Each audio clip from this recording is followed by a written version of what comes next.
요셉이 겪은 13년의 어둡고 긴 터널 끝에 마침내 찬란한 빛이 쏟아집니다.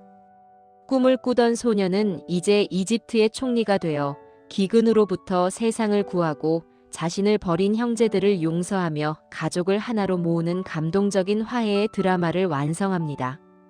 하나님의 섭리가 어떻게 한 인간의 삶을 통해 역사를 주관하시는지 보여주는 장엄하고 따뜻한 이야기입니다. 알게 쉽게 풀어쓰는 성경 이야기가 계속될 수 있도록 구독과 좋아요를 꼭 부탁드립니다. 구독과 좋아요는 보이는 라디오 성경 이야기 제작에 큰 힘이 됩니다. 감옥의 차가운 바닥에서 눈을 뜬 지 어느덧 2년이라는 시간이 더 흘렀습니다. 요셉에게 기다림은 이제 낯선 단어가 아니었습니다. 30살이 된 요셉의 얼굴에는 청년의 풋풋함 대신 고난이 빚어낸 깊고 단단한 눈빛이 자리 잡고 있었지요. 지하 감옥의 습한 공기 속에서도 그는 매일 아침 하나님을 향해 무릎을 꿇었습니다. 비록 술 맡은 관원장은 약속을 잊었을지라도 하나님은 자신을 잊지 않으셨음을 믿었기 때문입니다. 그 무렵 이집트의 왕궁은 발칵 뒤집혔습니다. 절대 권력자 파라오가 꾼 두 가지 꿈 때문이었어요. 나일강 가에서 살진 암소 7마리가 올라왔는데 뒤이어 흉측하게 마른 암소 7마리가 그 살진 소들을 잡아먹어버린 꿈이었습니다. 또 한 줄기의 무성한 이삭 7개가 나왔으나 곧이어 동풍의 마른 이삭 7개가 그들을 삼켜버렸지요. 파라오는 식은땀을 흘리며 깨어났고 이집트의 모든 마술사와 현인들을 불러 모았습니다. 내 꿈을 해석하라. 누구든지 이 불길한 징조를 읽어내는 자에게 상을 내리겠다. 하지만 화려한 예복을 입은 현인들은 서로 눈치만 볼 뿐 아무도 입을 열지 못했습니다. 왕의 번민이 깊어질수록 궁정의 공기는 무겁게 가라앉았습니다. 바로 그때 파라오의 곁을 지키던 술 맡은 관원장의 뇌리에 번개처럼 스치는 기억이 있었습니다. 2년 전 감옥에서 만난 그 히브리 청년. 폐하, 제가 오늘에야 저의 허물을 기억하나이다. 관원장은 떨리는 목소리로 감옥에서의 일을 고했습니다. 파라오의 명령이 떨어지자마자 감옥 문이 열렸습니다. 요셉은 급히 수염을 깎고 옷을 갈아입었습니다. 죄수의 누더기를 벗고 깨끗한 옷을 입는 순간 요셉은 직감했습니다. 하나님의 때가 되었구나. 요셉이 파라오 앞에 섰습니다.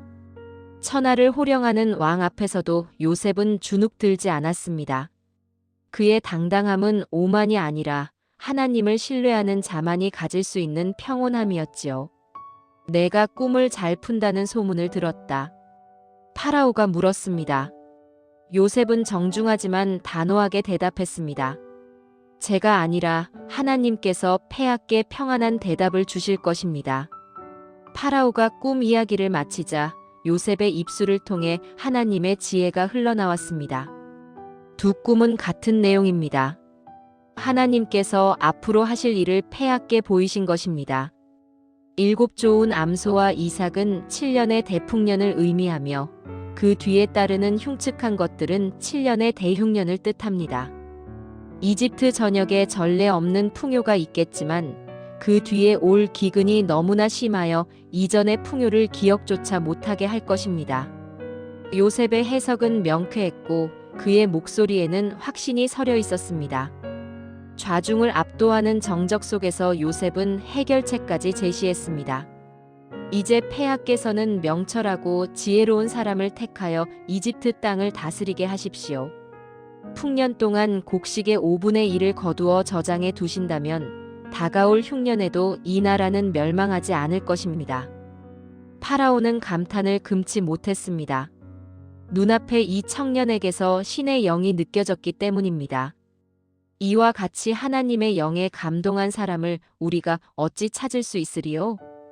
파라오는 자신의 손에서 인장 반지를 빼어 요셉의 손에 끼워 주었습니다. 세마포 옷을 입히고 금 사슬을 목에 걸어주며 선포했습니다. 너는 내 집을 다스리라. 내 백성이 다 내 명령에 복종하리니 내가 너보다 높은 것은 이 왕자뿐이다. 하루아침에 죄수에서 이집트의 2인자가 된 것입니다. 파라오는 요셉에게 사브낫바네아라는 이름을 내리고 온 제사장의 딸 아스낫을 아내로 주었습니다. 요셉의 나이 30세 때의 일이었습니다. 요셉은 즉시 업무를 시작했습니다. 그는 총리 관저에 앉아있지 않고 이집트 온 땅을 순찰했습니다. 그의 예상대로 땅은 엄청난 소출을 내어주었습니다. 곡식이 바다의 모래처럼 쌓여 새기를 그칠 정도였습니다. 그 풍요의 시간 동안 요셉에게도 개인적인 기쁨이 찾아왔습니다. 두 아들이 태어난 것입니다. 첫째 아들을 안아든 요셉은 그 이름을 므낫세라 지었습니다. 하나님이 내게 내 모든 고난과 내 아버지의 온 집 일을 잊어버리게 하셨다. 그동안의 아픔과 상처가 씻겨나가는 고백이었습니다. 둘째 아들의 이름은 에브라임이라 지었습니다. 하나님이 나를 내가 수고한 땅에서 번성하게 하셨다. 7년의 풍요가 끝나자 거짓말처럼 기근이 시작되었습니다. 이집트뿐만 아니라 주변 모든 나라의 밭이 메말라갔습니다. 사람들은 굶주림에 지쳐 파라오에게 부르짖었습니다. 파라오는 백성들에게 단 한마디만을 남겼습니다. 요셉에게 가서 그가 너희에게 이르는 대로 하라. 요셉은 모든 창고를 열었습니다. 굳게 닫혔던 창고 문이 열리자 그 안에 가득 쌓여 있던 황금빛 곡식들이 쏟아져 나왔습니다. 그것은 단순한 식량이 아니라 생명이었습니다. 이집트 백성뿐 아니라 주변 각국에서 곡식을 사러 요셉에게 몰려들었습니다. 창고 앞에 길게 늘어선 사람들을 바라보며 요셉은 생각했을 것입니다. 자신의 삶에 닥쳤던 이해할 수 없던 고난들이 실은 오늘 이 수많은 생명을 살리기 위한 하나님의 치밀한 계획이었음을 말입니다. 뜨거운 태양 아래 요셉의 지혜는 생명수가 되어 메마른 땅을 적시고 있었습니다. 이제 곧 그 곡식을 구하러 올 낯익은 얼굴들을 만나게 될 줄은 꿈에도 모른 채 말이지요. 가나안의 태양은 자비가 없었습니다. 밭은 거북이 등처럼 갈라졌고 저장해 둔 곡식 독은 바닥을 드러내고 있었습니다. 야곱의 집안도 예외는 아니었습니다. 늙은 야곱의 얼굴에는 근심이 깊게 패여 있었습니다. 아들들은 서로의 얼굴만 쳐다볼 뿐 누구 하나 뾰족한 수를 내지 못하고 한숨만 내쉬고 있었지요. 너희는 어찌하여 서로 쳐다만 보고 있느냐? 야곱이 답답한 마음에 호통을 쳤습니다. 듣자 하니 이집트에는 곡식이 있다더라. 앉아서 죽을 수는 없지 않느냐? 가서 우리를 위해 양식을 좀 사오너라. 아버지의 명령에 10명의 형제들은 짐을 꾸렸습니다. 하지만 야곱은 막내 베냐민만은 곁에 꼭 붙들었습니다. 요셉을 잃은 트라우마가 여전히 그의 가슴에 멍처럼 남아있었기 때문입니다. 베냐민은 안 된다. 그 아이마저 무슨 변을 당하면 나는 살 수 없다. 그렇게 요셉의 형 10사람은 뜨거운 사막을 건너 이집트로 향했습니다. 수일 후 형제들은 이집트의 거대한 곡식 창고 앞에 도착했습니다. 수많은 인파 속에서도 이집트의 총리는 단연 돋보였습니다. 그가 손가락 하나만 까딱해도 곡식이 풀리고 다쳤으니까요. 형제들은 그 위험 있는 총리 앞으로 나아가 얼굴을 땅에 대고 납작 엎드려 절했습니다. 그 순간 총리의 자리에 앉아있던 요셉의 심장이 덜컥 내려앉았습니다. 20년이 지났지만 형들의 얼굴은 여전했습니다. 그리고 뇌리에 스치는 어린 시절의 꿈. 형들의 곡식단이 자신의 단에게 절하던 그 장면이 지금 눈앞에서 현실이 된 것입니다. 요셉은 만감이 교차했지만 짐짓 모르는 체하며 엄한 목소리로 물었습니다. 너희는 어디서 왔느냐? 곡물을 사러 가나안에서 왔습니다, 나리. 요셉은 짐짓 거칠게 몰아붙였습니다. 아니다. 너희는 이 나라의 틈을 엿보러 온 정탐꾼들이 분명하다. 형들은 기겁하며 손사래를 쳤습니다. 아닙니다, 내 주여. 우리는 모두 한 사람의 아들로서 정직한 사람들입니다. 우리는 결코 정탐꾼이 아닙니다. 그들은 자신들의 결백을 증명하기 위해 가족사를 털어놓기 시작했습니다. 우리는 본래 12형제인데 막내는 고향에 아버지와 함께 있고 하나는 없어졌습니다. 하나는 없어졌다. 형들의 입에서 나온 그 말에 요셉의 마음이 욱신거렸습니다. 하지만 요셉은 감정을 억누르고 그들을 시험하기로 했습니다. 그들이 정말 변했는지 아버지와 막내 베냐민은 무사한지 확인해야 했습니다. 너희 말이 사실이라면 막내 아우를 데려와라. 그전에는 너희가 이곳을 빠져나가지 못할 것이다. 요셉은 그들을 3일 동안 감옥에 가두었습니다. 어두운 감옥 안에서 형제들은 공포에 떨었습니다. 사흘째 되던 날 요셉이 그들을 다시 불러 말했습니다. 나는 하나님을 경외하는 사람이니 너희는 이렇게 하여 생명을 보전하라.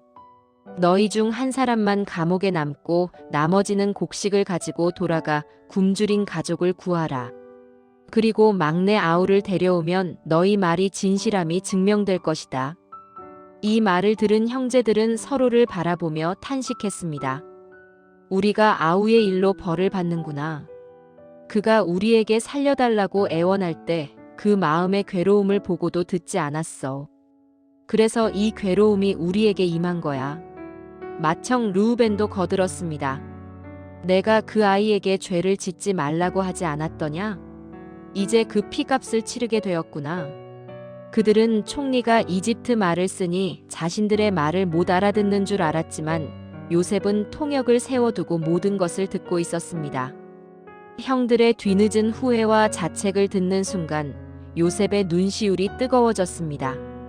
그는 급히 자리를 피해 안쪽 방으로 들어가 한참을 소리 죽여 울었습니다.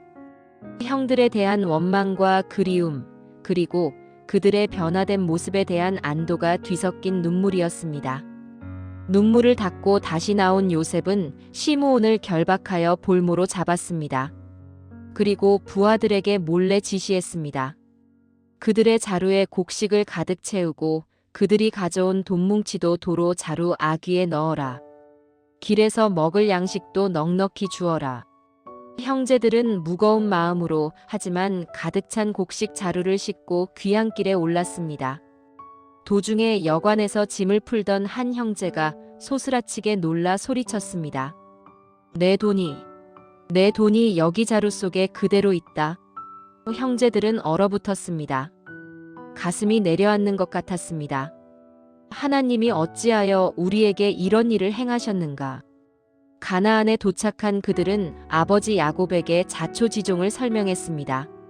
시므온이 잡혀 있다는 것, 그리고 베냐민을 데려가야만 한다는 것.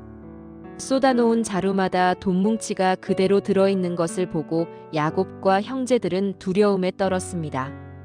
야곱이 비통하게 소리쳤습니다. 너희가 나에게 자식들을 잃게 하는구나. 요셉도 없어졌고 시므온도 없어졌거늘 이제 베냐민까지 빼앗아 가려느냐? 이 모든 것이 나를 괴롭게 하는구나. 르우벤이 자신의 두 아들을 걸고 맹세했지만 야곱은 단호했습니다. 내 아들은 너희와 함께 내려가지 못한다. 그의 형은 죽고 그만 남았는데 만일 가는 길에 재난이 미치면 너희가 내 흰머리를 슬피 울며 수울로 내려가게 하는 꼴이 될 것이다. 밤은 깊어가고 가져온 곡식은 줄어만 가는데 야곱의 집에는 무거운 침묵만이 감돌았습니다. 기근은 멈출 기미가 보이지 않았습니다. 애굽에서 가져온 곡식 자루가 바닥을 드러내자 생존의 위기가 다시 찾아왔습니다. 야곱이 무거운 입을 뗐습니다. 다시 가서 양식을 좀 사오너라. 하지만 유다가 나섰습니다. 아버지, 그 사람이 엄히 경고했습니다. 아우가 함께 가지 않으면 우리는 그 사람의 얼굴을 볼 수 없습니다. 야곱이 탄식했습니다. 어찌하여 너희는 아우가 있다고 말해서 나를 이토록 괴롭게 하느냐? 그 사람이 우리 가족 상황을 낱낱이 물어보는데 어찌합니까? 아우를 데려오라 할 줄 누가 알았겠습니까? 유다는 아버지에게 간곡히 호소했습니다. 더 이상 지체할 수 없었습니다. 저 아이를 저와 함께 보내주십시오. 제가 그 아이의 담보가 되겠습니다. 만일 제가 그를 아버지께 데려와 앞에 두지 않는다면 제가 영원히 죄를 지겠습니다. 우리가 머뭇거리지 않았다면 벌써 2번은 다녀왔을 겁니다. 자식들의 굶주린 눈빛과 유다의 결연한 태도 앞에 야곱도 고집을 꺾을 수밖에 없었습니다. 노년의 야곱은 떨리는 손으로 결단을 내렸습니다. 그렇다면 이렇게 해라. 이 땅의 가장 좋은 토산물과 꿀, 향품, 유향을 예물로 준비해라. 돈도 갑절로 가지고 가라. 혹시 착오가 있었을지 모르니 지난번 돈도 도로 가져가거라. 그리고 내 아우도 데리고 떠나라. 야곱은 하늘을 우러러 축복했습니다. 전능하신 하나님께서 그 사람 앞에서 너희에게 은혜를 베푸사 그 사람이 너희 다른 형제와 베냐민을 돌려보내게 하시기를 원하노라. 내가 자식을 잃게 되면 이르리로다. 그 비장한 목소리에는 모든 것을 하나님께 맡긴 아버지의 처절한 믿음이 담겨 있었습니다. 형제들은 다시 이집트로 향했습니다. 요셉은 그들이 베냐민과 함께 오는 것을 보고 청지기에게 명했습니다. 이 사람들을 집으로 들이고 짐승을 잡아 잔치를 준비하라. 점심에 이들이 나와 함께 먹을 것이다. 청지기의 안내를 받아 요셉의 관저로 들어가는 형제들의 다리는 후들거렸습니다. 화려한 궁전 같은 집도 눈에 들어오지 않았습니다. 그들은 지난번 자루에 들어있던 돈 때문에 자신들을 노예로 삼으려는 함정이라 생각했습니다. 그들은 문 앞에서 청지기를 붙잡고 다급히 해명했습니다. 네 주여, 우리는 정말 모르는 일입니다. 돈이 그대로 있어서 도로 가져왔고 양식 살 돈도 더 가져왔습니다. 하지만 청지기의 반응은 의외로 따뜻했습니다. 안심하라, 두려워하지 말라. 너희 하나님, 너희 아버지의 하나님이 재물을 너희 자루에 넣어주신 것이다. 너희 돈은 내가 이미 받았다. 그러고는 갇혀있던 시므온을 데려와 그들에게 합류시켰습니다. 발 씻을 물을 주고 나귀에게 먹이까지 주는 환대에 형제들은 어리둥절했습니다. 정오가 되고 요셉이 집으로 들어왔습니다. 형제들은 준비한 예물을 드리고 다시 한번 땅에 엎드려 절했습니다. 요셉은 애써 침착함을 유지하며 물었습니다. 너희 아버지, 그 노인은 안녕하시냐? 아직 살아계시냐? 네, 주의 종 우리 아버지는 평안하시고 지금까지 생존해 계십니다.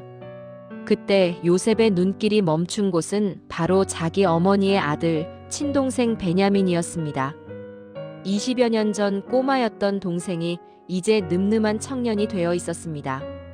이 아이가 너희가 말하던 그 막내 아우냐?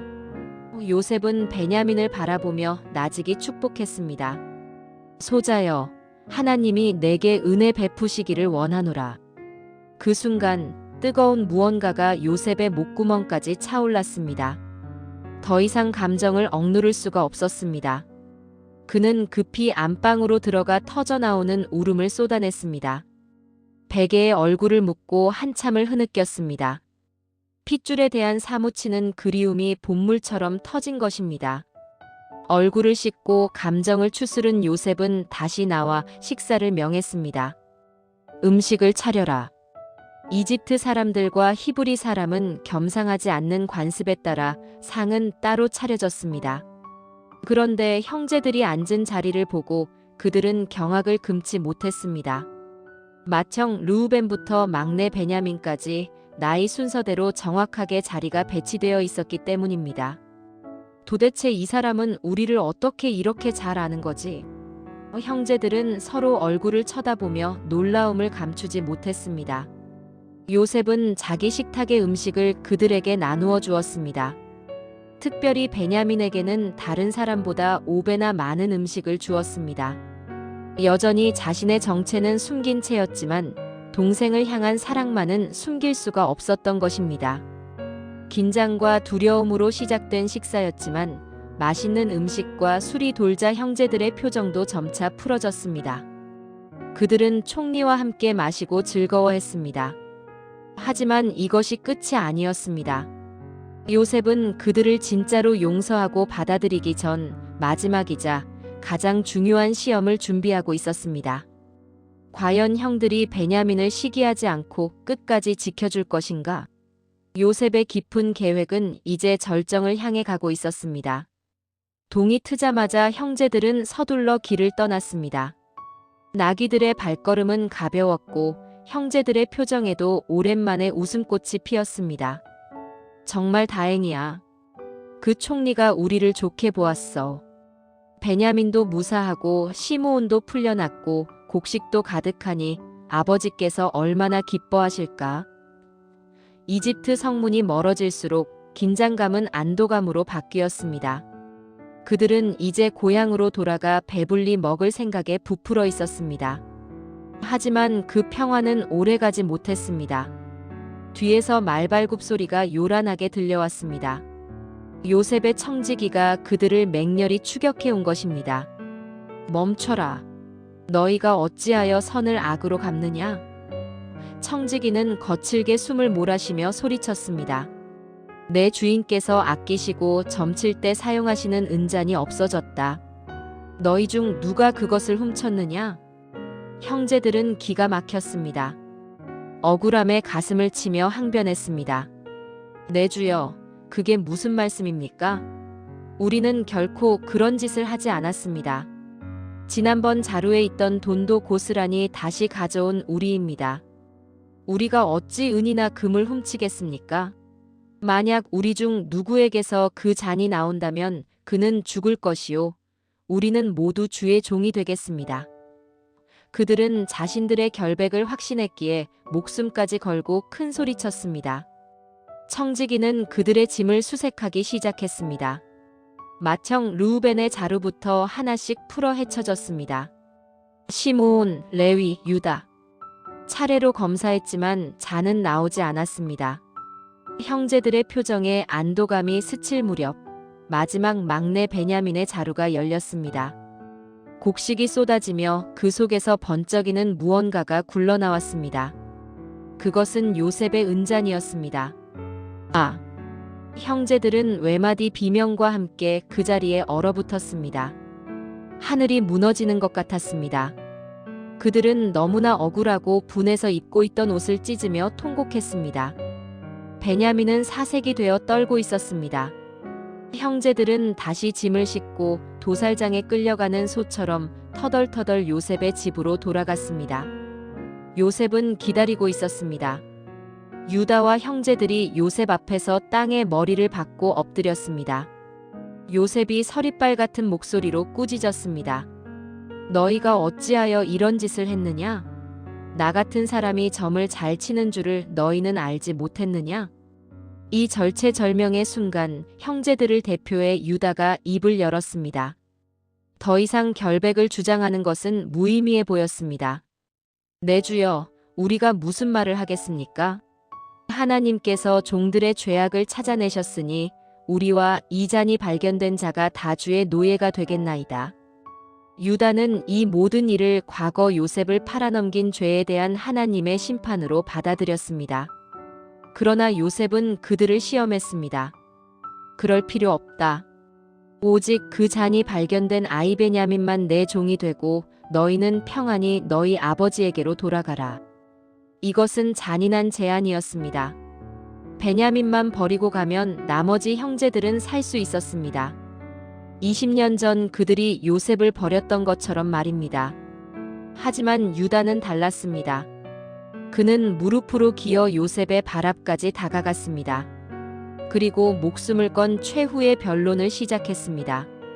내 주여, 감히 한 말씀만 올리겠습니다. 노하지 마소서. 유다의 목소리는 떨리고 있었지만 눈빛만은 간절했습니다. 그는 지난번 방문 때부터 있었던 일, 아버지가 베냐민을 얼마나 아끼는지, 형을 잃은 상처가 얼마나 큰지를 구구절절 이야기했습니다. 아버지에게는 노년에 얻은 아들이 둘 있는데 하나는 잃어버렸습니다. 아버지는 그가 맹수에게 찢겨 죽었다고 생각하십니다. 남은 것은 이 아이뿐이라 아버지의 사랑이 지극합니다. 아버지의 생명과 아이의 생명이 하나로 묶여 있거늘 만일 우리가 이 아이 없이 돌아간다면 아버지는 충격으로 돌아가시고 말 것입니다. 우리가 아버지를 흰머리로 슬피 울며 무덤으로 내려가게 하는 죄를 짓게 됩니다. 유다는 눈물을 삼키며 마지막 제안을 던졌습니다. 그것은 대속의 제안이었습니다. 주의 종인 제가 이 아이를 대신하여 담보가 되었습니다. 그러니 제발 이 아이는 형들과 함께 올려보내 주시고 저를 대신 여기에 잡아두어 종으로 삼아 주십시오. 차마 아버지가 겪으실 그 슬픔을 저는 눈뜨고 볼 수가 없습니다. 유다의 이 말은 단순한 희생이 아니었습니다. 시기와 질투로 동생을 팔아넘겼던 과거의 죄를 씻고 이제는 동생을 위해 자신의 인생을 통째로 바치겠다는 진정한 회개와 사랑의 고백이었습니다. 차가운 총리의 관전은 유다의 뜨거운 사랑으로 가득 찼고 그 진심은 요셉의 심장을 강하게 두드리고 있었습니다. 유다의 말이 끝나는 순간 팽팽하게 당겨졌던 활시위가 끊어지듯 요셉의 인내심도 한계에 다다랐습니다. 가슴 깊은 곳에서 뜨거운 덩어리가 치밀어 올랐습니다. 더 이상 연극을 계속할 수 없었습니다. 모두 물러가라. 내 주변에 아무도 없게 하라. 요셉이 소리치자 이집트 신하들과 하인들이 황급히 자리를 피했습니다. 넓은 홀에 형제들과 요셉만 남게 되자 요셉은 참고 참았던 울음을 터뜨렸습니다. 그 울음소리가 얼마나 크고 처절했는지 밖으로 물러난 이집트 사람들에게까지 들리고 파라오의 궁중에까지 소문이 날 정도였습니다. 형제들은 영문을 몰라 어리둥절하며 서로를 바라볼 뿐이었습니다. 한참을 통곡하던 요셉이 젖은 눈으로 형들을 바라보며 말했습니다. 내가 요셉입니다. 형제들의 머릿속이 하얗게 변했습니다. 지금 눈앞에 이 절대 권력자가 20년 전 우리가 구덩이에 던지고 노예로 팔아버린 그 요셉이라니. 아버지께서는 아직 살아계십니까? 요셉이 물었지만 형들은 너무나 놀랍고 두려워서 입이 떨어지지 않았습니다. 공포가 그들을 덮쳤습니다. 이제 우리는 죽었구나. 복수가 시작되겠구나. 그들은 뒷걸음질 쳤습니다. 요셉은 그런 형들의 마음을 꿰뚫어 보았습니다. 그는 부드러운 목소리로 말했습니다. 형님들, 제게 가까이 오십시오. 형제들이 쭈뼛쭈뼛 다가오자 요셉은 다시 확인시켜 주었습니다. 나는 당신들의 아우 요셉이니 당신들이 애굽의 판자입니다. 그 말이 형제들의 심장을 찔렀지만 이어지는 말은 심판이 아닌 구원이었습니다. 하지만 근심하지 마십시오. 한탄하지 마십시오. 당신들이 나를 이곳에 팔았다고 해서 괴로워하지 마십시오. 하나님이 생명을 구원하시려고 나를 당신들보다 먼저 보내셨습니다. 요셉의 입에서 나온 것은 원망이 아닌 놀라운 신앙의 고백이었습니다. 이 땅에 2년 동안 기근이 들었으나 아직 5년은 더 남았습니다. 하나님이 우리 가족의 생명을 보존하시려고 나를 먼저 보내셨으니 나를 이리로 보낸 이는 당신들이 아니요 하나님이십니다. 하나님이 나를 파라오의 아비로 삼으시고 온 이집트의 통치자로 삼으셨습니다. 요셉은 형들에게 간청했습니다. 속히 아버지께 올라가서 이 소식을 전해 주십시오. 흉년이 아직 5해나 남았으니 아버지와 모든 가족을 모시고 이곳 고센 땅으로 내려오시라고 말입니다. 제가 봉양하겠습니다. 말을 마친 요셉은 막내 베냐민의 목을 끌어안고 울었습니다. 베냐민도 요셉의 목을 안고 울었습니다. 20년의 세월, 그 모진 풍파를 견뎌낸 형제의 뜨거운 포옹이었습니다. 요셉은 다른 형들과도 일일이 입을 맞추고 안으며 눈물을 흘렸습니다. 그제야 형들의 굳은 혀가 풀리고 요셉과 대화를 나누기 시작했습니다. 정말 너냐? 어떻게 살았느냐? 묻어두었던 회포가 눈물 속에 풀려나갔습니다. 이 소식은 곧바로 파라오에게 전해졌습니다. 요셉의 형제들이 왔다는 소식에 파라오와 모든 신하가 자기 일처럼 기뻐했습니다. 요셉이 얼마나 신망을 얻고 있었는지 보여주는 대목입니다. 파라오는 파격적인 호의를 베풀었습니다. 수레를 가져가서 너희 아버지와 처자식을 태워오라. 이집트에 좋은 땅을 줄 것이며 가장 기름진 것을 먹게 하리라. 너희의 기구는 아끼지 말고 버리고 오라. 온 이집트에 좋은 것이 너희 것임이니라. 형제들은 꿈을 꾸는 기분으로 귀향길에 올랐습니다. 요셉은 떠나는 형들에게 수레와 넉넉한 노잣돈, 그리고 새 옷을 챙겨주었습니다. 베냐민에게는 은 300과 옷 5벌을 주며 각별한 사랑을 표했습니다. 그리고 마지막으로 당부했습니다. 가시는 길에 서로 다투지 마십시오. 누구의 탓이라고 원망하지 마십시오. 가나안 땅에 도착한 형제들은 아버지 야곱에게 달려갔습니다. 아버지, 요셉이 지금까지 살아있어 이집트 총리가 되었습니다. 야곱의 심장이 멎는 듯 했습니다. 처음에는 믿을 수가 없어 멍하니 그들을 쳐다만 보았습니다. 죽은 줄 알았던 아들이 그것도 이집트의 총리라니. 도무지 믿기지 않는 이야기였습니다. 그러나 형들이 전해준 요셉의 말과 자기를 태우려고 보낸 화려한 이집트 수레를 보는 순간 야곱의 눈에 생기가 돌기 시작했습니다. 죽어가던 노년의 영혼이 소생했습니다. 조카도다. 내 아들 요셉이 지금까지 살아있다니. 내가 죽기 전에 가서 그를 보리라. 야곱의 목소리는 다시 청년처럼 힘이 넘쳤습니다. 이스라엘 집안에 드리웠던 긴 어둠이 걷히고 찬란한 희망의 빛이 비치기 시작했습니다.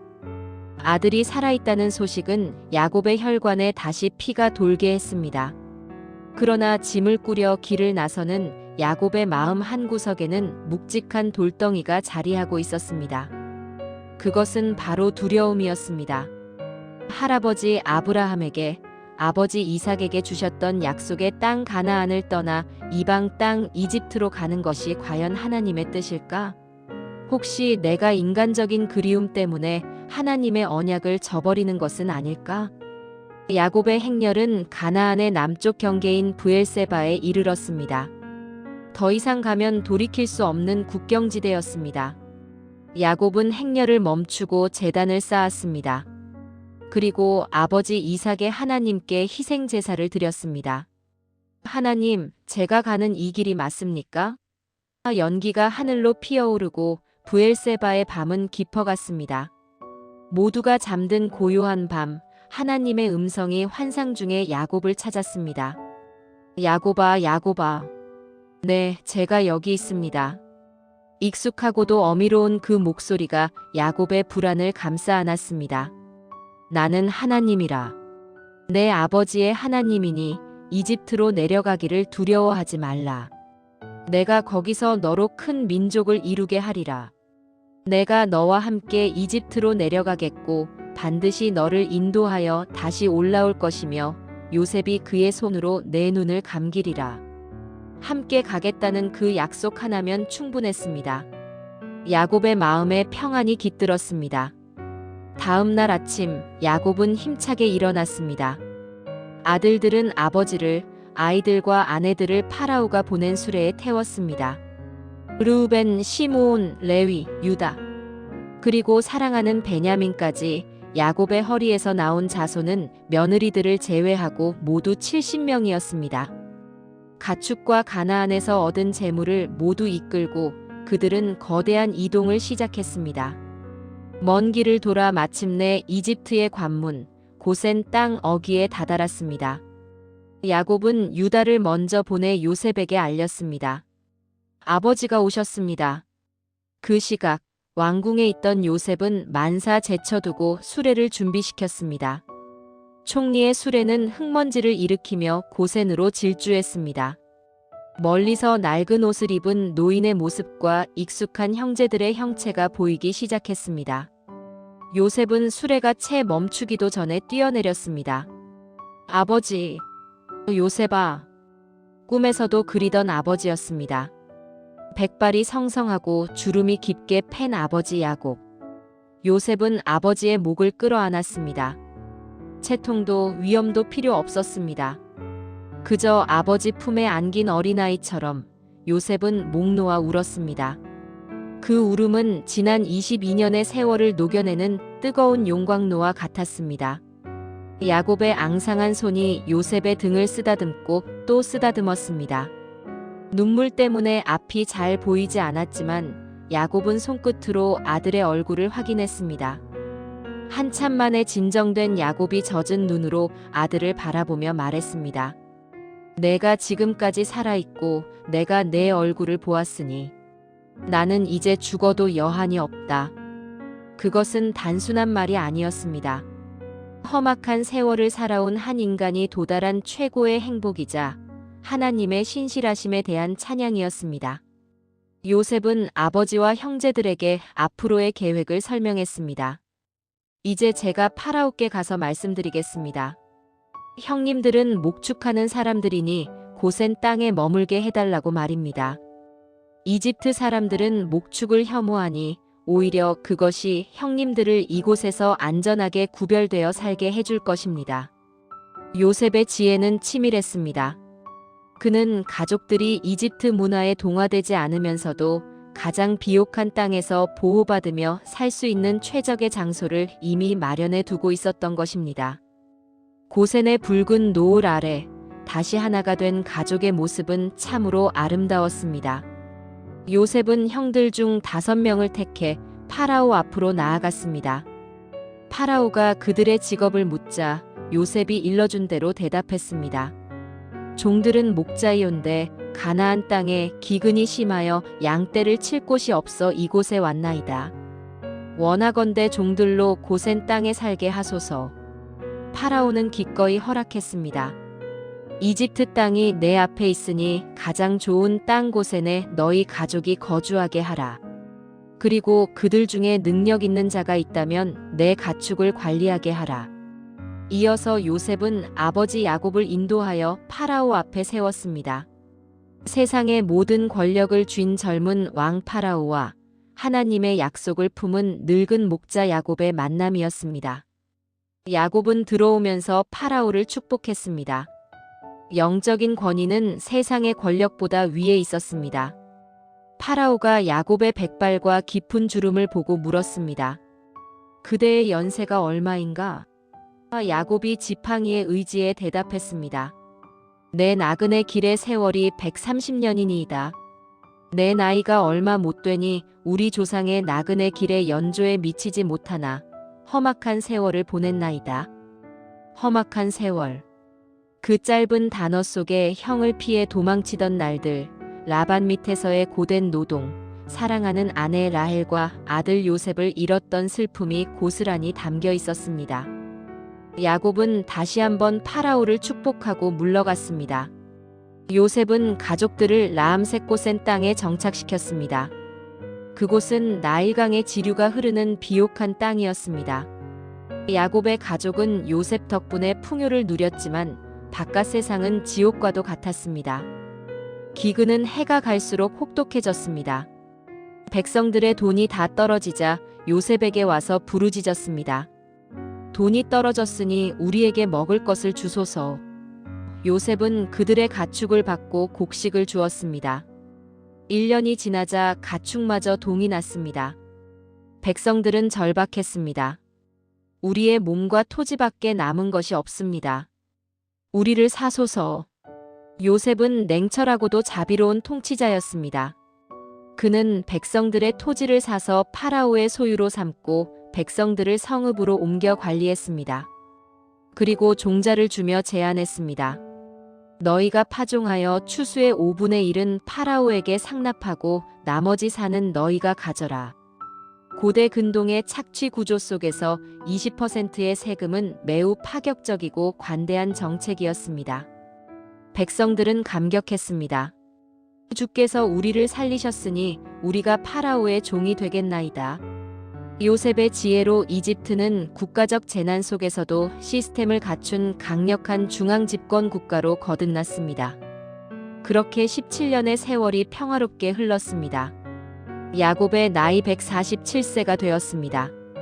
죽음의 그림자가 다가오고 있음을 직감한 야곱은 요셉을 불렀습니다. 이집트의 풍요로움 속에서도 야곱의 마음은 항상 약속의 땅을 향해 있었습니다. 요셉아, 내가 나를 사랑한다면 내 허벅지 아래에 내 손을 넣고 맹세해 다오. 나를 이집트에 장사하지 않겠다고 말이다. 내가 조상들과 함께 눕거든 너는 나를 이집트에서 메어다가 조상의 묘지에 장사하라. 요셉은 아버지의 간곡한 눈빛을 보며 대답했습니다. 내가 아버지의 말씀대로 행하리이다. 내게 맹세하라. 요셉이 맹세하자 야곱은 침상머리에서 하나님께 경배했습니다. 야곱은 알고 있었습니다. 이곳 이집트는 잠시 머무는 나그네의 처소일 뿐 영원한 안식처는 하나님이 약속하신 가나안 땅임을 말입니다. 그의 육신은 쇠약해졌으나 언약을 향한 그의 믿음은 그 어느 때보다 선명하게 빛나고 있었습니다. 어느 날 총리 관저에 급한 전갈이 도착했습니다. 아버님의 병세가 위중하십니다. 요셉은 가슴이 철렁 내려앉았습니다. 올 것이 왔구나. 그는 즉시 두 아들 므낫세와 에브라임을 데리고 고센 땅으로 향했습니다. 마지막이 될지도 모르는 할아버지의 모습을 아이들에게 보여주고 싶었습니다. 요셉이 도착했다는 소리에 야곱은 침상에서 혼신의 힘을 다해 몸을 일으켜 앉았습니다.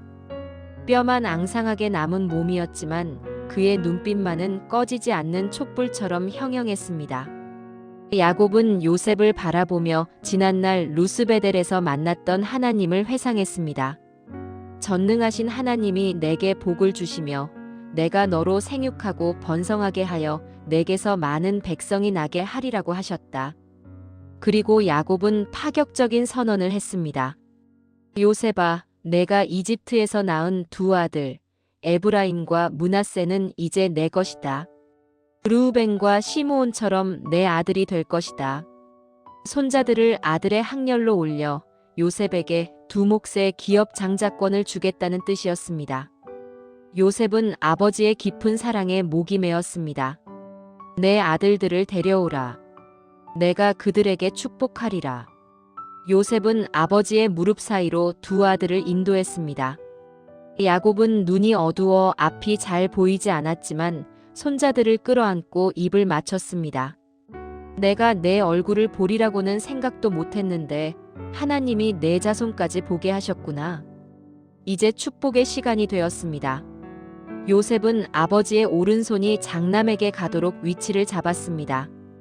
자신의 왼쪽 아버지의 오른쪽에 장남 므낫세를, 오른쪽 아버지의 왼쪽에 차남 에브라임을 세웠습니다. 그것이 세상의 순리이자 질서였기 때문입니다. 그런데 이상한 일이 벌어졌습니다. 야곱이 팔을 X자로 교차하더니 오른손을 차남 에브라임의 머리에, 왼손을 장남 므낫세의 머리에 얹는 것이었습니다. 요셉은 아버지가 눈이 어두워 실수하신다고 생각했습니다. 아버지, 아닙니다. 이쪽이 장남이니 오른손을 그의 머리에 얹으소서. 요셉이 아버지의 손을 옮기려 하자 야곱은 단호하게 거절했습니다. 나도 안다, 내 아들아. 나도 안다. 야곱의 목소리에는 거역할 수 없는 영적인 권위가 실려 있었습니다. 그도 한 민족이 되고 그도 크게 되겠지만 그의 아우가 그보다 더 큰 자가 되고 그의 자손이 여러 민족을 이루리라. 요셉은 그제야 깨달았습니다. 이것은 실수가 아니라 하나님의 섭리였습니다. 자신이 형들을 제치고 선택받았듯, 이삭이 이스마엘이 아닌 선택을 받았듯, 하나님의 은혜는 혈통의 순서가 아니라 하나님의 주권에 달려있음을 아버지는 꿰뚫어 보고 계셨던 것입니다. 야곱은 그날 그들에게 축복했습니다. 이스라엘이 너로 말미암아 축복하기를 하나님이 내게 에브라임 같고 므낫세 같게 하시리라 하리라. 그리고 요셉에게 마지막 유언 같은 말을 남겼습니다. 나는 죽으나 하나님이 너희와 함께 계시사 너희를 인도하여 조상의 땅으로 돌아가게 하실 것이다. 야곱의 육신은 쇠약해졌으나 그의 영혼은 미래를 내다보는 예언자처럼 찬란하게 빛나고 있었습니다. 야곱의 마지막 시간이 다가왔습니다. 그는 남은 기력을 짜내어 아들들을 호출했습니다. 너희는 모여라. 너희가 후일에 당할 일을 내가 말하리라. 12아들이 아버지의 침상 주위로 둥그렇게 섰습니다. 엄숙한 침묵 속에 야곱의 입이 열렸습니다. 그것은 단순한 유언이 아니라 이스라엘 12지파의 운명을 결정짓는 장엄한 예언시였습니다. 먼저 장자 르우벤을 바라보았습니다. 르우벤아, 너는 내 장자요 능력의 시작이다마는 물의 끓음 같았으니 탁월하지 못하리라. 아버지의 침상을 더럽혔던 과거의 죄로 인해 장자권이 박탈되는 순간이었습니다. 르우벤은 고개를 떨구었습니다. 이어 시므온과 레위에게 시선이 향했습니다. 세겜에서의 잔혹한 살육이 언급되었습니다. 그들의 칼은 폭력의 도구로다. 나는 그들의 모의에 상관하지 않을 것이다. 그들은 야곱 중에서 나뉘며 이스라엘 중에서 흩으리로다. 그리고 넷째 유다의 차례가 되었습니다. 분위기가 반전되었습니다. 유다야, 너는 내 형제의 찬송이 될지라. 내 손이 원수의 목을 잡을 것이요. 규가 유다를 떠나지 아니하며 통치자의 지팡이가 그 발 사이에서 떠나지 아니하리라. 왕권이 유다 지파를 통해 나올 것이라는 놀라운 축복이었습니다. 사자 새끼와 같은 위엄이 그에게 부여되었습니다. 야곱의 시선이 요셉에게 머물렀을 때 그의 눈빛은 한없이 부드러워졌습니다. 요셉은 무성한 가지, 곧 샘 곁에 무성한 가지라. 그 가지가 담을 넘었도다. 활 쏘는 자가 그를 학대하고 적개심을 가졌으나 요셉의 활은 도리어 굳세며 그의 팔은 힘이 있으니 이는 야곱의 전능자 이스라엘의 반석인 목자의 손을 힘입음이라. 형제들의 미움을 받았으나 결국 그들을 구원하고 이방 땅까지 가지를 뻗은 요셉의 삶이 아름다운 시로 승화되었습니다. 마지막 베냐민까지 12아들을 향한 축복과 예언이 모두 끝났습니다. 야곱은 거친 숨을 몰아쉬며 마지막 당부를 남겼습니다. 내가 내 조상들에게로 돌아가나니 나를 햇사람 에브론의 밭에 있는 굴에 우리 선조와 함께 장사하라. 그곳은 아브라함과 사라, 이삭과 리브가 그리고 아내 레아가 잠든 막벨라 굴이었습니다. 야곱은 이집트의 화려한 무덤을 거부했습니다. 그의 영혼은 영원히 약속의 땅 가나안에 속해 있었기 때문입니다. 모든 말을 마친 야곱은 침상 아래로 내렸던 발을 다시 거두어 침상 위로 올렸습니다. 가장 편안한 자세를 취한 그는 깊은 숨을 내쉬고는 고요히 눈을 감았습니다. 파란만장했던 147년의 생애, 형을 피해 도망치던 밤, 야복 강가에서의 씨름, 잃어버린 아들을 향한 통곡과 재회의 기쁨까지.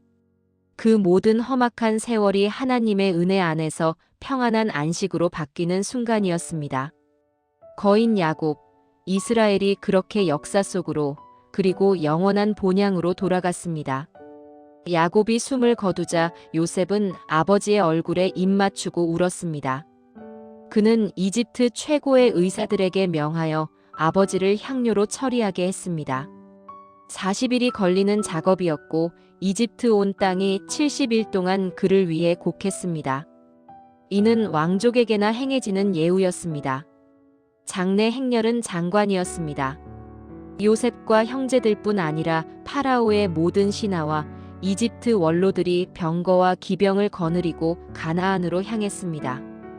요단강 건너편 아닷 타작마당에서 그들이 크게 울며 애곡하자 그 땅 거주민들이 이집트 사람의 큰 애곡이라며 놀라워했습니다.